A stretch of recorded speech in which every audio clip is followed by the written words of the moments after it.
Rhythm. It is the essence of the universe. Everything around us has a rhythm.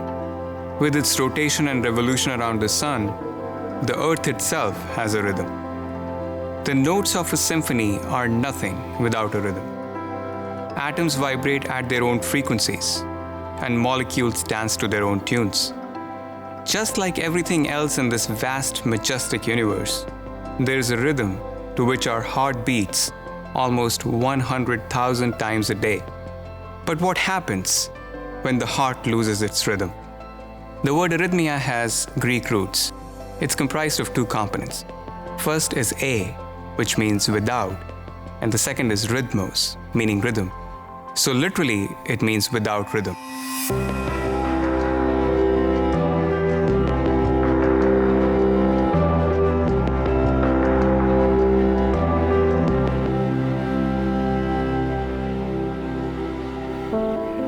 Hi, I'm Isabella. I am 21 years old, and I was diagnosed with supra-ventricular tachycardia when I was 20 years old, so last year. I am a previous sufferer of supra-ventricular tachycardia, or SVT. When I was 17, that's when I had my first episode of an arrhythmia. My name is Mary Reynolds, and I've been diagnosed with arterial fibrillation, or AFib. I remember we're done laughing, but why is my heart still racing? And I don't know what might have triggered it, but we were taking my pulse and it was about 220 beats per minute.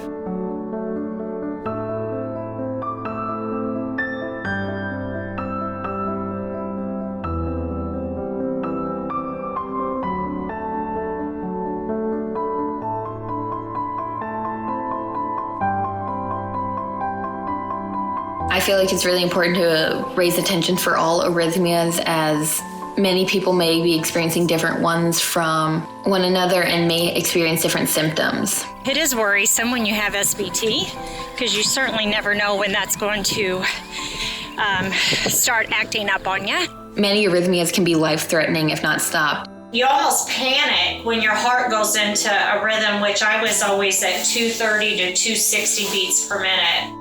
I all of a sudden felt my heart really starting to race. It was kind of scary, kind of nervous, so I just sat down and tried to calm down for a second.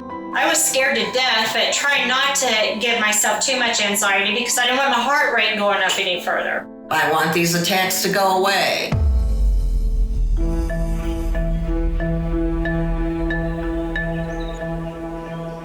The frequency has increased, the severity has increased.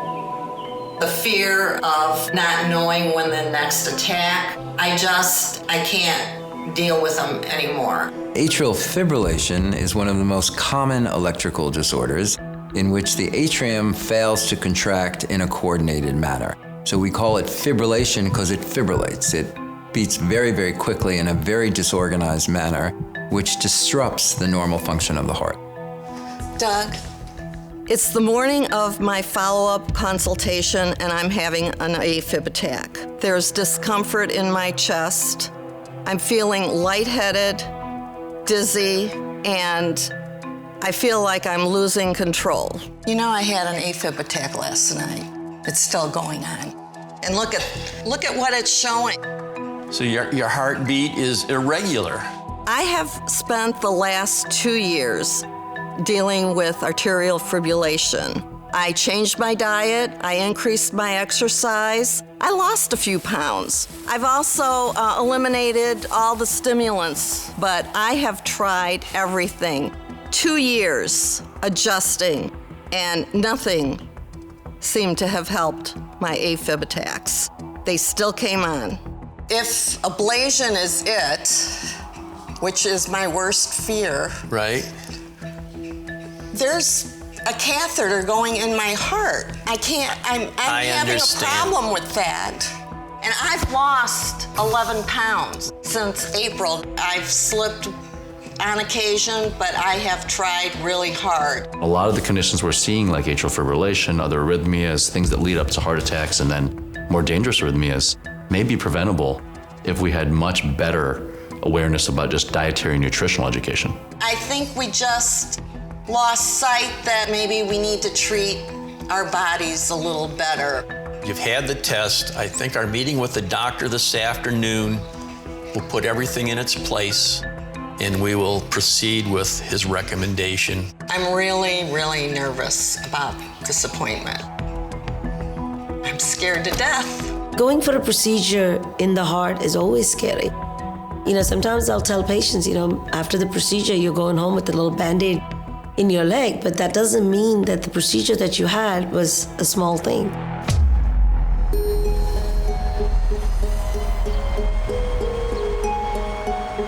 Mr. Parker, he's a 77-year-old gentleman. He has a history of coronary artery disease. He underwent a bypass surgery in 2006, and he was doing okay up until a few weeks ago. Hey, Mr. Parker. Come here. When I saw him for the first time, he was extremely short of breath, was feeling very tired and dizzy, and every little movement would cause severe pain. A lot of people, when they have a sciatic nerve problem, they only have one nerve. But both of my sciatic joints giving me problems.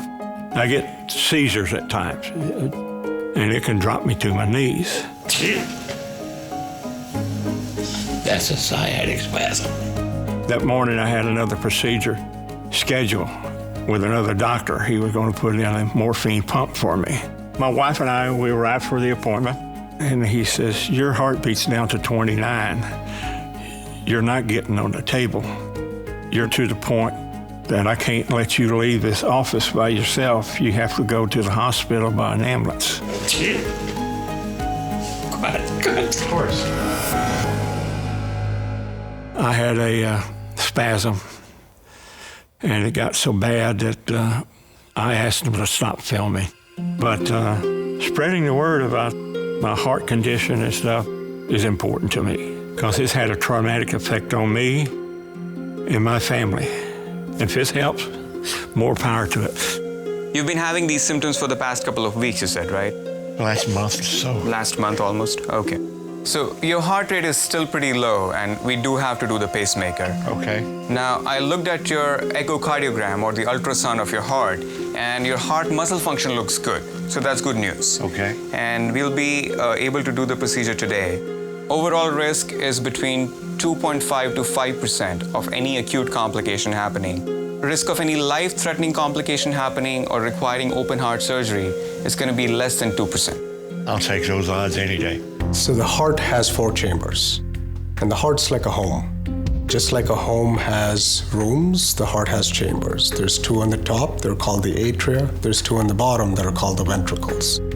Just like a home has doors separating one room from another, the heart has valves that separate one chamber from another. Just like a home has a plumbing system that sits on the outside of the home, the heart has blood vessels or arteries that sit on the outside and supply the heart with the blood it needs. And finally, just like a home has an electrical wiring system that's insulated, the heart has its electrical wiring system. And so the area that produces the electrical impulse within the heart is called the sinus node. It's like the switch that turns on the power for the entire home. Electricity makes its way down from the top to the bottom chambers through a network of specialized electrical cables that take it to the bottom chamber on the right side, which is called the right ventricle, and the bottom chamber on the left side, that's called the left ventricle. Once they receive the electrical impulse, they squeeze and pump blood out of the heart. Your heart rate is running in the 30s right now, and you definitely need the pacemaker to bring that heart rate up and be able to do your daily activities as you were. So a pacemaker is a way for physicians to treat patients with slow heart rhythms. Essentially, it is a device that is able to monitor your heart rate and determine if that rate is too slow, and then increase it to maintain your heart function and your heart pumping blood to the rest of your body. We'll make an incision in the left side of the chest up here. To implant a pacemaker, we make an incision below the collarbone. We subsequently access a vein and implant leads in the upper and lower chamber of the heart, called atrium and ventricle respectively. The leads are then connected to the pacemaker generator, which is placed in the chest under the deep fascia. Okay, well, I'll see you in the procedure room, and I'll talk to the anesthesia team. Okay. It's important that individuals start paying close attention to their heart health, get routine evaluations by cardiologists, so they have some form of screening. Electrophysiology in general is one of those fields where we can offer a therapy that's curative.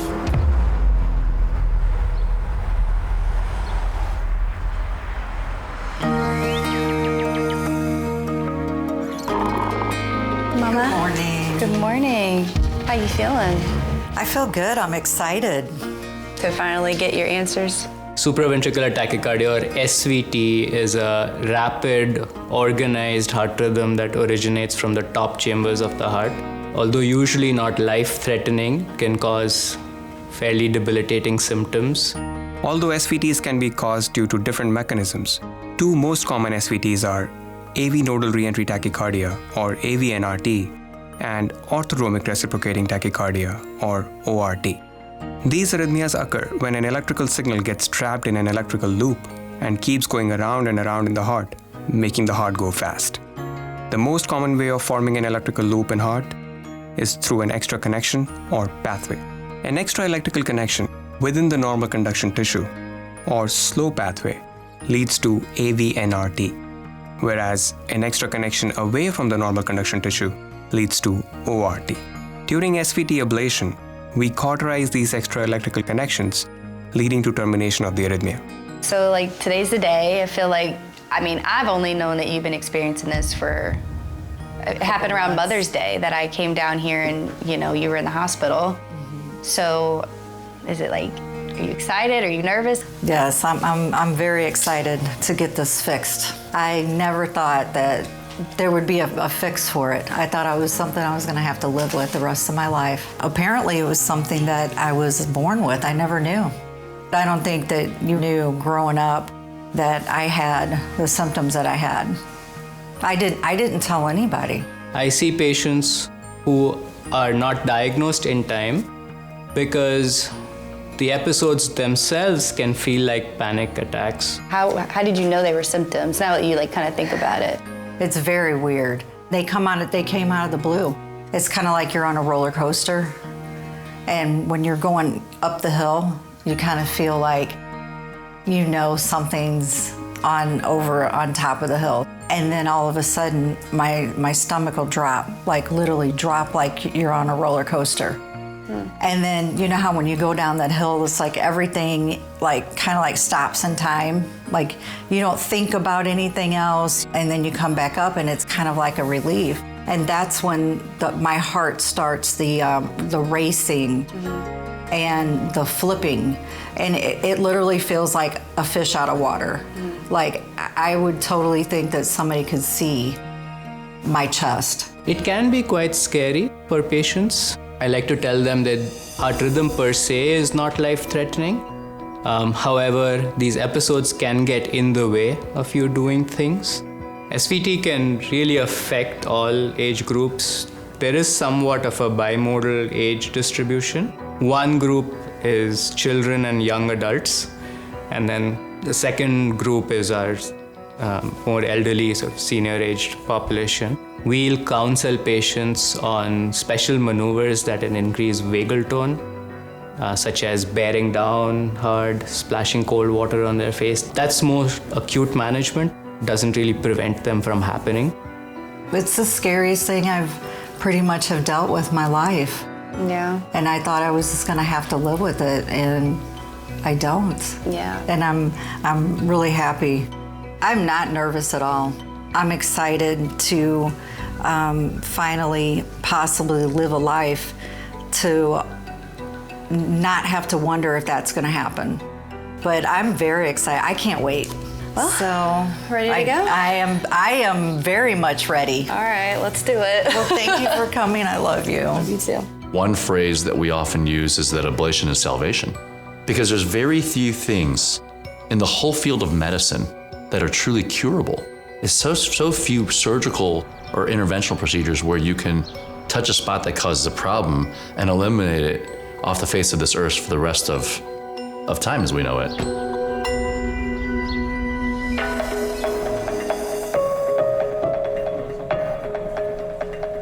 A heart rate of 33 beats per minute is extremely low. And when Mr. Parker came into the ER, his heart rate was running in the 30s consistently.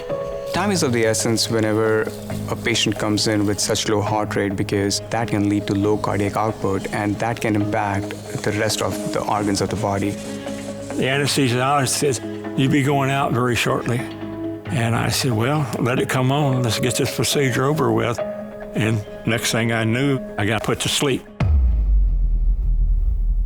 Okay, let's do a timeout, please. Final timeout for William Parker for a dual chamber pacemaker with a left bundle branch lead with Dr. Wadwani. So the first step is to get access in the veins. So first and foremost, we'll use the ultrasound to see his arteries and veins. Now we're using this needle to get access in the vein. You see the needle is going in on top of the vein, and now we'll confirm it on the X-ray. This wire is going in the heart through the vein, and now we'll make an incision here. So in his case, since his heart rate is extremely low, we will put a temporary wire in the lower chamber of the heart, or the ventricle first, just to pace his heart if need be, if his conduction stops while we're implanting a lead in the lower chamber of the heart. This is a sheath that is going to guide our lead towards the septum of the heart, so that we can capture the normal conduction tissue and we can pace his heart as naturally as possible. This is called left bundle branch area pacing. So now we'll see on fluoroscopy, the sheath is advancing over the wire. We are going to screw in the lead here in the septum. The lead is now secured. Now we can safely take out the temporary pacemaker wire. So that's 5 volts, 870s, 880s for impedance. That's 5, here's 2. Yeah, that is a good outcome there. When we implant the pacemaker lead, we test for certain things like how well is the lead attached to the myocardium. That tells us that, okay, this lead is going to be stable in the long term. And the output at which it captures the myocardium and the impedance. I think we have satisfactory lead parameters. We are capturing the ventricle at a low output. The different values are important because if we have a high output, that means a higher amount of energy is needed to capture the myocardium to contract, then the pacemaker in the long run will have a shorter lifespan. Now we'll implant a lead in the upper chamber of the heart, the atrium. Now we'll go in with the stylet and we'll screw out the lead here. It's incredibly important to communicate with the rest of your team because we need to confirm the serial numbers of the leads that we're implanting to make sure that they go in the right ports. Because if a lead from the lower chamber goes into the port for the upper chamber, it can lead to a catastrophe. Chris, the RV lead ends in 710. The right atrial lead ends in 398V.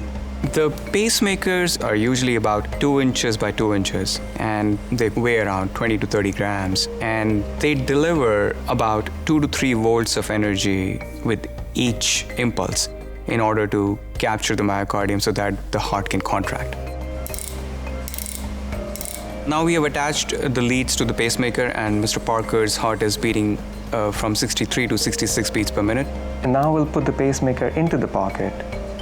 The pacemaker is secured, the leads are secured, and now we'll start closing the pocket. So as you can see here, the incision is very small. The pacemaker is all in, and he's using the pacemaker all the time. So I think we have a very good result, and I'm really hopeful that he's going to feel much better after this. Thank you, everyone.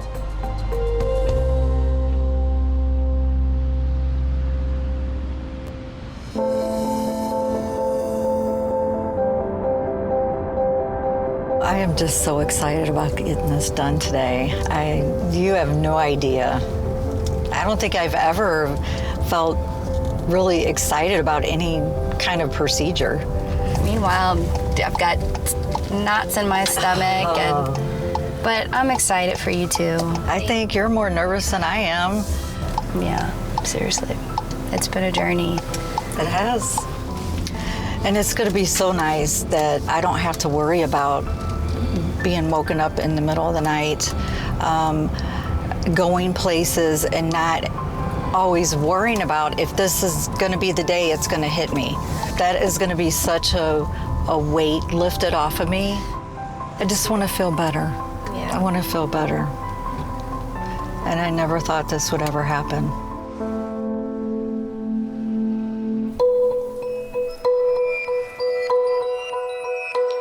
We want to make sure that we can find the problem and be able to fix it. And so for the SVT ablation, it's important that the patient is not under a general anesthetic, that they're somewhat awake so we can induce the SVT. Hey. Hi. How are you? I'm good. How are you? Good. I think that, for patients who come in for an ablation procedure, a lot of times when we tell them that, hey, you're going to be awake for the majority of this, there's naturally some apprehension, thinking that, hey, I want to be completely asleep, I don't want to feel what you're doing. What we tell patients is that you're not going to feel any pain. The main reason we keep you awake for the procedure is just so we can find the problem and fix it. This is a problem that's typically been causing patients angst for many years, and if they made the effort to come in for the procedure, we want to make sure they have the best outcome possible. We'll keep you comfortable. You're not going to remember too much, but we're going to avoid trying and put you under a general, endotracheal tube on a ventilator if we can. Just main reason is sometimes if we get you over sedated, I can't get it to play in order for me to fix it. Willing to do whatever to feel better, so I've got to go for it. I think you'll feel a lot better. Okay. All right? All right. Okay. I'll see you on the back end, and then I'll find your family, too. Okay. All right. Thanks. Thanks. How you feeling? Okay. I just sound nervous about not being completely out, but we shall see. It is what it is.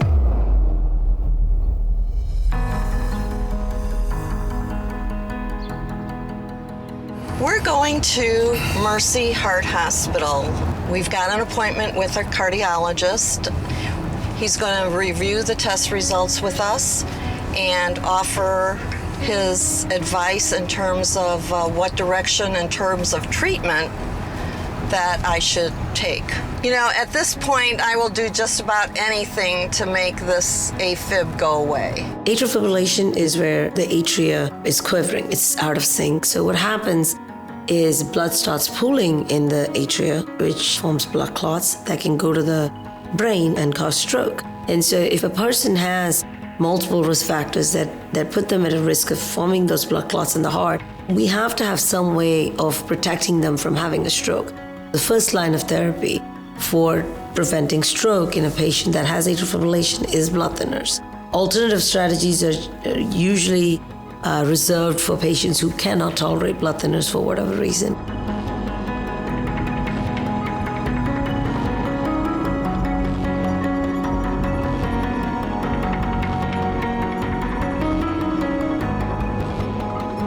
As we get older, atrial fibrillation becomes more prevalent. We also know that certain other factors actually lead into the development of atrial fibrillation. One of the most common reasons for developing atrial fibrillation is obstructive sleep apnea. People who snore and stop breathing in the middle of the night and do so very frequently. One of the other risk factors is actually genetic. You could inherit genes from your parents that make it such that you will develop atrial fibrillation at some point. One more factor that is not talked about much is alcohol. It changes the function of the cells and makes the conditions perfect for atrial fibrillation to start and sustain itself. Overall, a healthy lifestyle will give you a healthy heart. A heart that is not affected by high blood pressure, a heart that is not affected by diabetes, a heart that is not affected by blockages in the coronary arteries. These are all things that insult the heart's structure and function. And then eventually you develop arrhythmias. I want to hear, this will fix your AFib. I'm cautious with the word cure. There are certain instances that we can cure things, but most of the time we are able to change the physiology enough to make it much less clinically significant.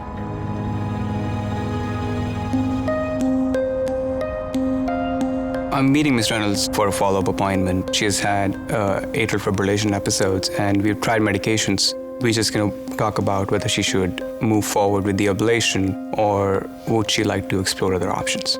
First and foremost, tell me how you're feeling. You know, I'm tracking my diet, and I'm changed the lifestyle, and I have not been able to figure out what the triggers are. How much wine are you drinking though? Well, it goes from like a sip to a half a serving. Some wine, I experience an attack shortly thereafter, and other times I don't. There's data now that suggests that even a single glass of wine can exacerbate atrial fibrillation. I saw that on your monitor that you had about 17 episodes of AFib in which you did feel the symptoms in 15 out of the 17 episodes. So we know that you feel your AFib and you are feeling palpitations for the most part. Right. We tried the medication, the flecainide and metoprolol, and that led to your heart stopping for about 7 seconds. Now, I think using other rhythm medications or antiarrhythmics will put you at a risk of the same thing again. And I don't think we can use medications safely without a pacemaker implant at this point. Next option is an atrial fibrillation ablation procedure. I know this is an invasive procedure and you must have read a lot of things about it. Right. So I'll show you on this model. It was about the early 80s to the mid 80s when we first realized that we can use catheters mostly by using heat to cauterize areas of the heart muscle. And there were some arrhythmias that were very amenable to this, atrial flutter, accessory pathways. That was our early intervention. And then we started to realize that if we knew more about atrial fibrillation, maybe we could change the structure and physiology of the atrium to alter or to terminate or to decrease the frequency of that. So in an atrial fibrillation ablation procedure, we insert a few sheets in the groin, and through the vein, we advance catheters inside the right side of the heart. Go from the right side to the left side of the heart, we make a transeptal puncture. Once we reach the left side of the heart, that's where the pulmonary veins are. We map the left atrium, including the pulmonary veins, using mapping catheters. The goal is to isolate the pulmonary veins electrically from the rest of the left atrium so that no electricity can either go in the pulmonary vein or exit the pulmonary vein. Pulmonary veins are the known trigger for atrial fibrillation in majority of the cases. Once we isolate the veins electrically, the electricity does not flow out of the veins. That prevents atrial fibrillation from happening in most patients. Once Dr. Wadhwani explained the procedure, I was relieved that now we have a solution. That is the procedure in a nutshell. In your case, the success rate of the procedure at 1 year is about 80% without any rhythm medication. That's good. I think you're so symptomatic with your AFib episodes that I think we need to do something about it. So now it's the time, I think, to move on to the next step, which is the ablation. Now, overall, risk is low. There is no cure for AFib. What we can do at this time, from the knowledge that we have, is that we can suppress it. Overall chances of any complication happening, based on different studies, have been between 1.5 to 3%. Risk of any life-threatening complication happening, or stroke, or an atrioesophageal fistula, or any blood clot is less than 1%. Seems like there's only one option. I think that's the best option at this time. I think I would prefer Do the procedure. do the procedure and be done with it. Let's go for it. Okay. Our goal is to get the patients back to where they were before their symptoms started so that they can live their life freely without worrying about getting an attack of atrial fibrillation or worrying about those symptoms of fatigue and tiredness, and they can live their life fully and enjoy it. Okay then. Okay. I'll see you on the day of the procedure. Okay. Okay, if you have any questions, reach out to me. right. Okay, you have my number. Okay. Thank you very much, Tom. You're very welcome. I had such a fear of the procedure, and I was actually doing everything that I could to avoid it. However, because these attacks had such an impact on my life, I had to move forward with it. And I felt at peace once that decision was made, because We had a plan, and it was the best way to get my life back.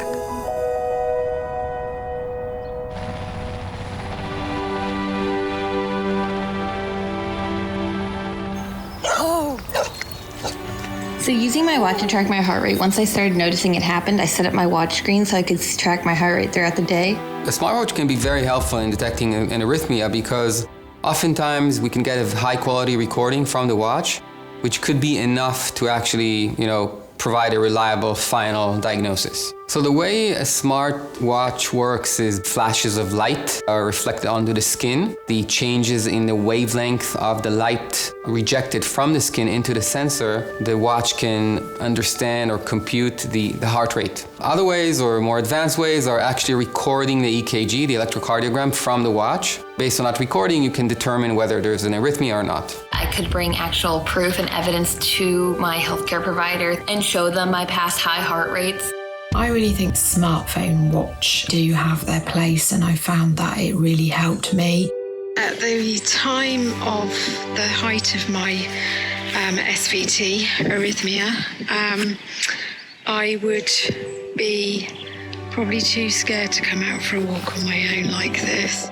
But it's also helpful for pre-procedure tracking how many episodes I had per month or per week, depending on the time. Getting to the app was really easy to use. It was just pressing this little heart icon to go in to try and track my heart rate.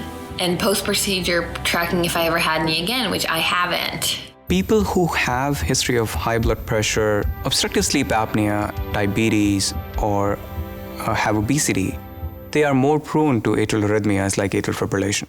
The things to do are avoid alcohol. Even a single drink of alcohol can cause episodes of atrial fibrillation. Excessive caffeine is the other thing. Diet and exercise are good for your cardiovascular health, and they also impact your chances of having atrial fibrillation.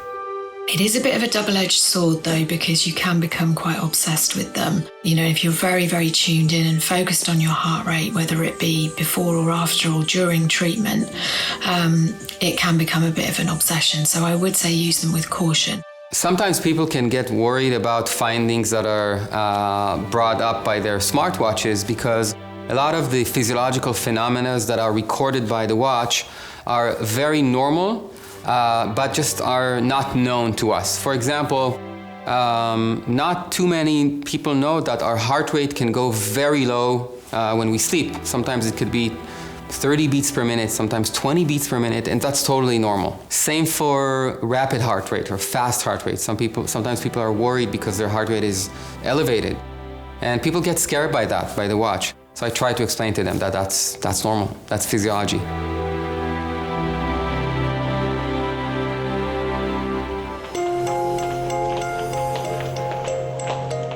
When the patient gets to the preoperative area, the nurse will place their peripheral IV. Then patients are prepped by a whole team of members. Everybody knows their role, so everybody, as soon as the patient comes in, it's a team effort to kind of get that patient ready. The goal is that they're going to go home fixed or cured at the same time. All right, I'm going to start getting you sleepy. Are you comfortable? We're good? All right, honey. Do you feel that kind of starting to kick in a little bit? Girl. Remember, my name's Kelsey, so if you need anything, I'll be right off to your right side. They know what they're doing. Once she's under anesthesia and prepped for the procedure, I'll give her a local anesthetic over the femoral vein sites, and we'll go ahead and insert the tubes, which are the sheaths, into each set of veins. And through those veins is when we'll insert the catheters, which will allow us to do the mapping as well as the ablation into the heart. She's awake to the point where we can have a conversation, ask her if she's feeling anything, how she's doing, and she can respond to us.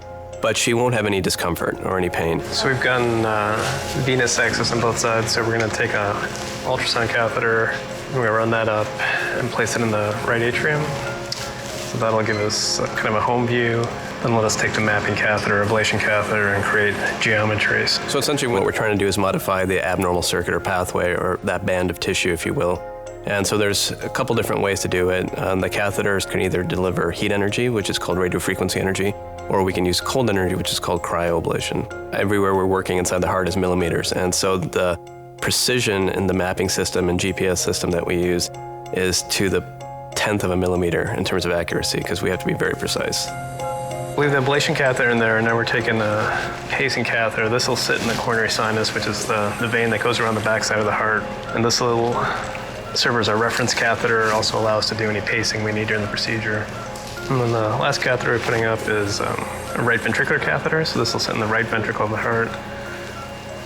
And this will allow us to pace from the ventricle. And that's the red catheter coming up in there, that center screen. So once we get the catheters in place, we start pacing the heart to essentially get a roadmap of the baseline electrical system. So we're looking at the normal conduction properties of the heart and making sure there's no abnormalities there. Once we do that, then with the pacing, we are able to induce the SVT. So with the pacing, we're able to essentially place extra electrical impulses at different intervals, which will then jump onto the circuit that typically initiates the SVT. We're going to put her on some isoproterenol, just a stimulant through our IV, and try to see if we can get anything stirred up. And if so, then we'll go ahead and ablate that. Okay, about 250. Okay, we can go back to the regular screen. Okay, so that's 280. Let's go to 260. Currently what we're trying to do is get her heart to actually race, to have an SVT episode, so we can kind of focally isolate where it may be coming from. Essentially determine which type of SVT she may have. Yeah, right there. We can definitely tell that she's got an extra pathway going from the top part of the heart down to the bottom portion of the heart. Doing so good. We found something that we're chasing right now. So you're doing perfect. Do you feel a little bit of warmness? Just heart racing. Your heart racing. Okay. You're doing really good. All right, so what we found was that she had an extra pathway. Normal conduction pathway sits up here, and which is what those gold dots represent on the 3D anatomical map. And then the red dot represents where her extra pathway sits, right down there. Basically what we noticed was that the conduction was preferentially kind of going down that other pathway as opposed to her normal pathway, which is again in the gold dots. And so what we did is when we got to that area, we used the heat energy, radiofrequency heat. What you see on the previous couple beats there is that EKG complex is very wide. That tells us that conduction's going down that extra pathway. And then after several seconds of applying the heat energy, essentially we get the change where it goes to a narrow complex beat, which is the normal variant, and that's what we're looking for. So now when we pace her on the current screen up top, we can see that she's not conducting down that extra pathway anymore. Right now it looks like her conduction's all normal. There's no evidence of any extra conduction down that extra pathway she had. So yeah, everything looks great. So no evidence that pathway came back, so I think we got it. All right, honey, I'm gonna wipe your lips off. Are you starting to wake up? Good, we're done. The procedure's all done. We found that extra pathway and we got rid of it. It was a success, okay? Feels good. I think the whole team, everyone here does, a great job, and it's good to kind of get that feedback, especially when patients come back in the office and essentially describe it as, a game changer. We'll get you to recover and get you some ice chips. Okay?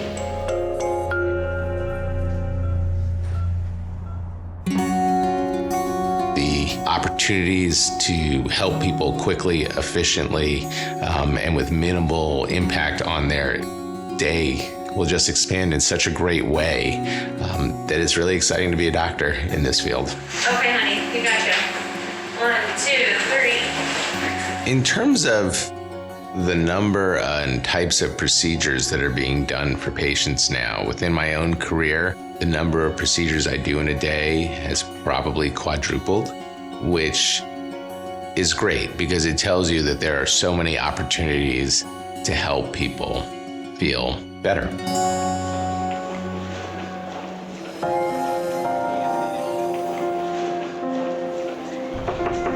Hey, Miss Reynolds, how are you? Good. It's good How are to you see feeling this morning? Tired. I didn't sleep very well last night. Thinking about too many things. Are you anxious right now? Yes. As long as I'm not anxious, I think everything's good.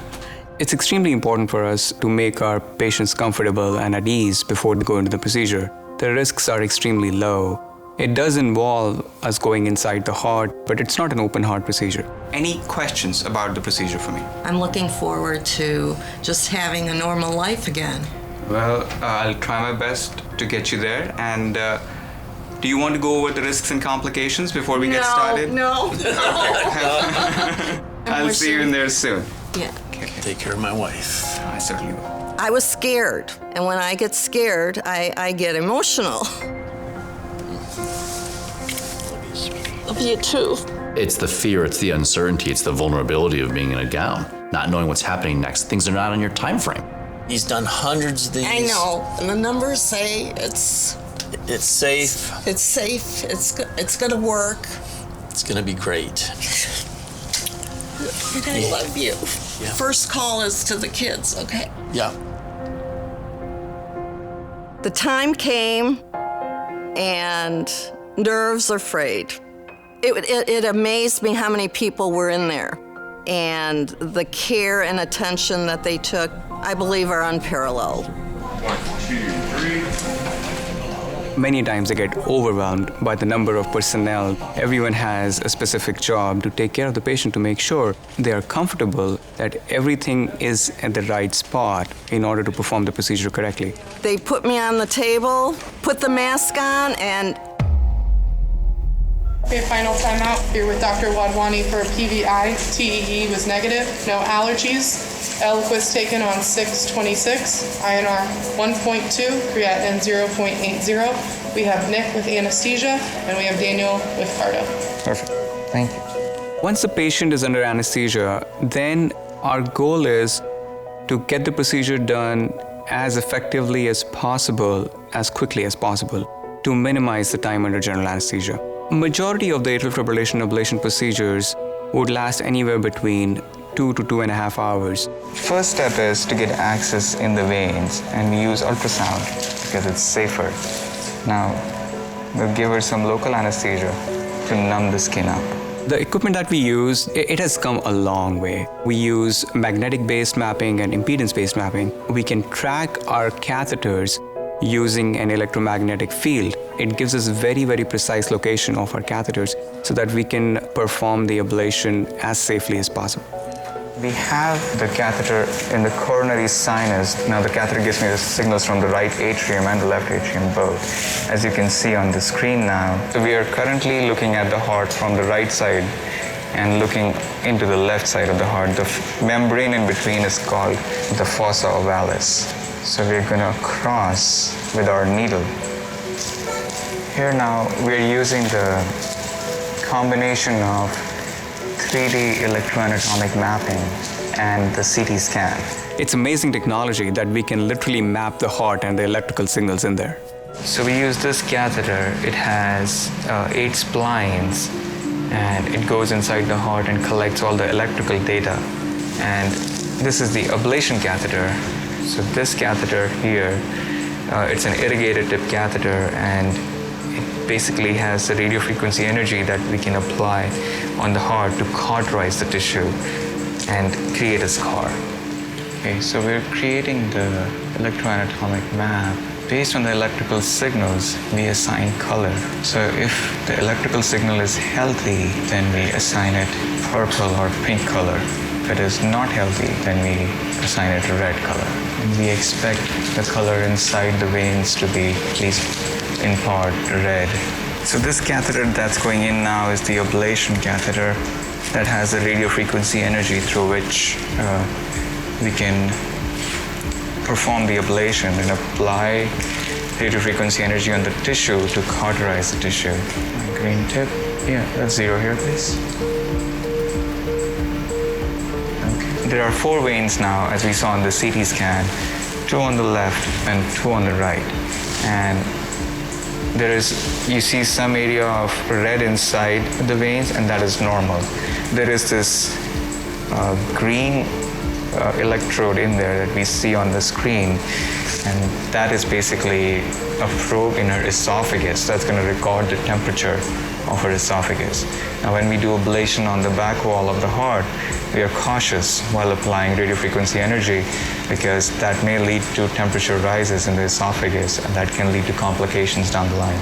So we are very cautious when we are applying radiofrequency energy at the back wall to avoid that complication. Monitoring the temperature to even 0.5 degrees centigrade is extremely important because every rise in temperature can tell us that this area is getting heated and we need to back off, or we need to go some other spot, let that area cool off, and then come back and apply radiofrequency energy there again. Our starting temperature is 35.6, and now we're going to start the ablation soon. The things that we look for while we're ablating are the signal on the ablation catheter attenuates while we apply radiofrequency energy, We also look at the impedance that goes down as we apply radiofrequency energy. So we are basically going to go around the pulmonary veins and apply radiofrequency energy so that the veins are isolated electrically. Each red dot is a lesion which has been delivered, and it basically tells you that this is the area where the scar has been created. And we make sure that we create a continuous line of scar around the veins so that they're all touching each other and there is no gap in between. What that would ensure is that there is no electrical activity passing through. If there is any AFib that is originating in the vein, it just stays in there and it doesn't come out of the rest of the heart and does not cause atrial fibrillation in the patient. Here it looks like, yep, we are isolated. So we are basically now making sure that no electricity can escape the vein. The one on the right is a map that was before we started ablation. And this is on the left is after the ablation. So before the ablation, her veins were active. That means that there was electrical activity going in and out of the veins. And that is why you see the pink color inside the veins. But now that we have created a line of block, electrical block around the veins, there is no electricity going in or out of the veins. That's why there is no electrical signal inside the vein, and that's all red. And the rest of the heart, on the other hand, is still the same. The rest of the left atrium is still normal, healthy voltage. And the vein looks pretty good. So at this point, I think we have achieved our primary objective of the pulmonary vein isolation. And we are going to stop ablation. We're going to get all the catheters out and wake her up.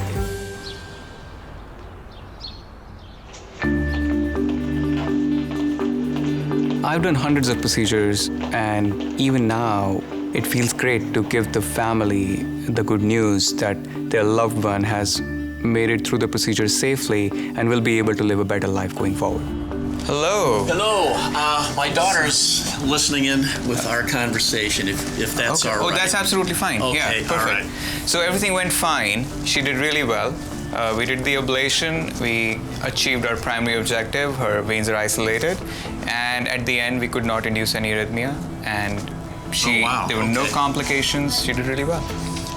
You're the man. Thank you very much. You're very welcome. All right, you heard him. It's as good as it gets.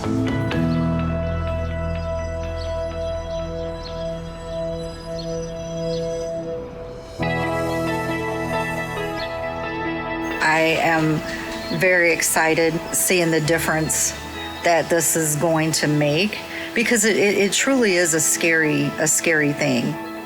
If you are diagnosed with this, I would definitely try to get this procedure done. So I think it really will change my life for the better.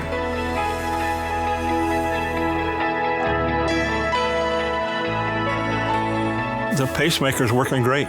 I've had a couple doctors check me over, and they all agree that it's working good. I had 29 beats a minute. I'm up to 72 beats a minute now. Not bad for an old man.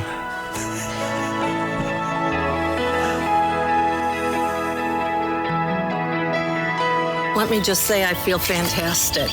One of the first things that I noticed after the procedure was that my heart rate wasn't beating in my ears.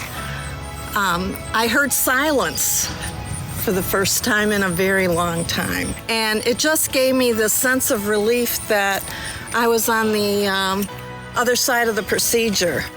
I'm just gonna look to the future, and it's a future with you and our family. When the heart loses its rhythm, the symphony of life stumbles. It is in these moments of discord that the healing hands of cardiac electrophysiology step in. With each delicate procedure, we harmonize the heart's rhythm, allowing the melody of life to continue. Thus, in the grand composition of the universe, where rhythm reigns supreme, the heart finds its place once more.